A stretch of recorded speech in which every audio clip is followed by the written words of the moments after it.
والعباد، وهو الذي ينزل الغيث من بعد ما قنطوا وينشر رحمته، وهو الولي الحميد.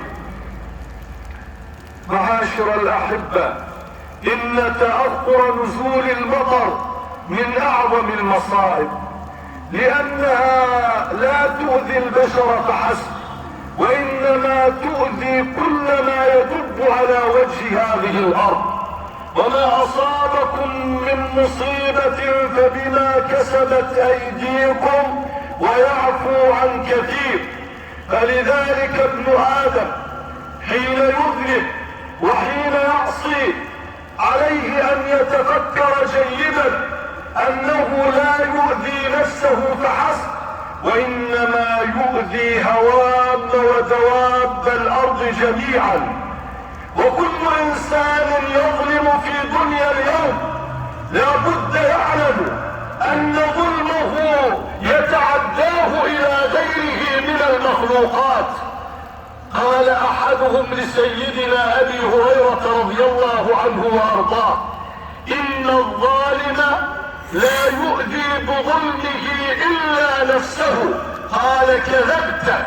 سيدنا أبو هريرة قال له: كذبت، والذي نفس أبي هريرة بيده إن الحبار لتموت في أوكارها، نوع من أنواع الطيور، إن الحبار لتموت في أوكارها من ظلم الظالم، أي نتيجة ظلم الظالم.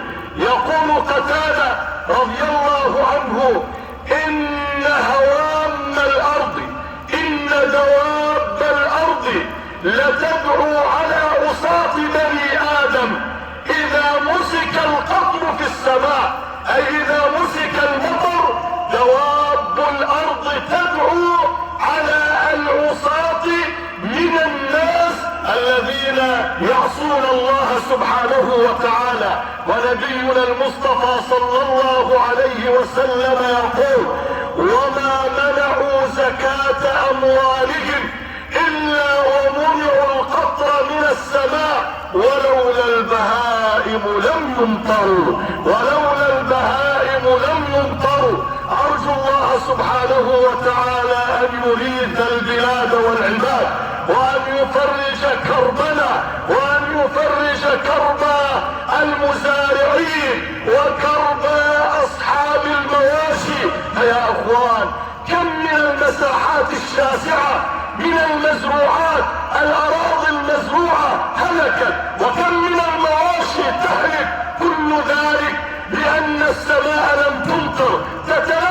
تتلبد بالغيوم لكنها تزول بعد دقائق، تتلبد لكنها تزول. لماذا معاشر السادة؟ لأن هناك ذنوبا ومعاصي